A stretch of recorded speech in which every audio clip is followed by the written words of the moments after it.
ท่านนี้ยังใหม่สงสัย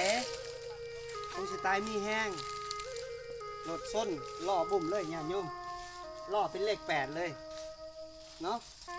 จักยังใหม่เลยรถคันนี้นะเขาก็เลยเอาให้คนตายนี่แหละความเสื่อ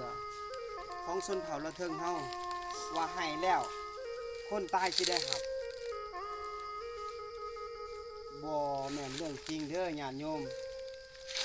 อันนั้นเป็นความเสื่อคนที่ตายไปแล้วคือตายแล้วเกิดเลย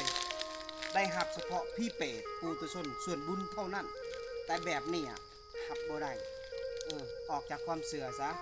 อย่าเสื่อสิ่งที่ผิดๆเลยเปิดจิตเปิดใจยอมรับความจริงซะว่ามันหับบ่ได้สิ่งนี้เนาะลดกะถ้าเกิดว่าเจ้าเปลี่ยนเป็นโภคทรัพย์เอามาเป็นอริยทรัพย์ให้ทานจะจังที่ได้หับส่วนบุญเนาะเฉพาะที่เปรตปูตุชนเท่านั้นเด้อญาติโยมอย่าจะเสือสิ่งที่ผิดเสือเรื่องผีเสือเรื่องสิ่งผิดอย่าจะเสือออกจากความเสือซะแล้วเจ้าจะเจอความจริงแล้วเจ้าจะเจอแสงสว่างแห่งธรรมเนาะตามมาเบิ่งนี่มีกระต่ายหูมื้อนี้มาปรากฏในปราสาทต้นเผาละเทิง